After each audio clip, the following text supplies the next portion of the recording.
দেশের বাইরে থাকার পরেও ভাইয়া কিভাবে আপুকে প্রথম অ্যানিভার্সারি সারপ্রাইজ দিল, তো এটাই নিয়ে থাকছে আজকের ভিডিওতে। হ্যালো এভরিওয়ান, আসসালামু আলাইকুম। আশা করি সবাই অনেক ভালো আছেন। তো আমার বোনকে সারপ্রাইজ দেওয়া আর বাঘকে ধান খাওয়ানো একই কথা। ও কোনোদিন কোনো সারপ্রাইজ রাখতে পারে না। ওর কাছ থেকে এসব হাইড করতে আমাদের কত যে কাঠখড় পোড়াইতে হয়েছে। তো যাই হোক, আমরা প্রথমে কেকটা নিছি, তাও আবার তার অফিসের সামনে থেকে আমরা পিক করছি।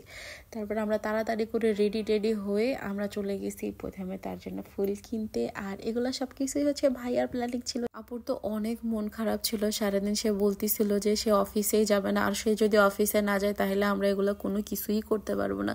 তো অনেক রিকোয়েস্ট করে তাকে আমরা অফিসে পাঠাইছি যে তুই যা, কি করবি, আর নেক্সট ইয়ার তোরা একসাথে থাকবি, নেক্সট ইয়ার তোরা সেলিব্রেট করবি।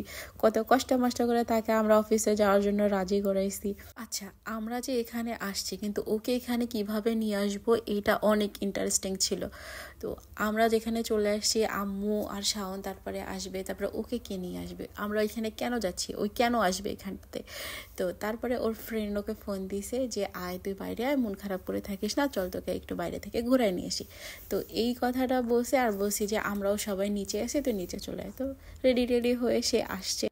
Just look at her face expression. She is totally shocked. ও কিছুই জানতো না যে আমরা এরকম কোনো কিছু করছি।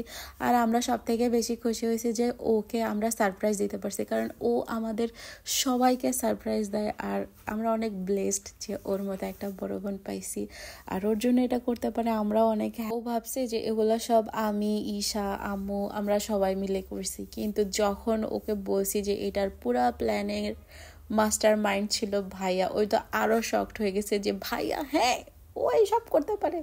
বলছি হ্যাঁ, আমরা অনেক দিন ধরে এইসবের প্ল্যানিং করতেছিলাম। তারপরে ফাইনালি তোর কাছ থেকে আমরা এত কিছু লুকায় আমরা লাস্ট পর্যন্ত একটা সারপ্রাইজ দিতে পারছি।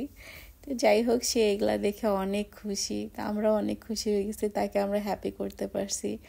মাশাআল্লাহ, তাদের দুইজনের ভালোবাসা এরকমই থাকুক, কারো যেন নজর না লাগে। আম্মু আর শাওন লেট করে আসার কারণে সব মিস করে দিছে, তা আম্মুর মন খারাপ হয়ে গেছে। আমি বলছি সমস্যা নেই, আমি ভিডিও করে রাখছি, তুমি পরে দেখিয়ে নিও। তো এই ছিল আমার একটা দিন। তো যাই হোক, সবাই দোয়া করবেন তাদের জন্য, আল্লাহ তাদেরকে ভালো রাখুক, সুখে রাখুক, এইভাবে সারাটা জীবন যেন কাটায়। আল্লাহ হাফেজ। আপনারাও সবাই ভালো থাকবেন। আর কেমন লাগলো আমার ভিডিওটা অবশ্যই জানাবেন।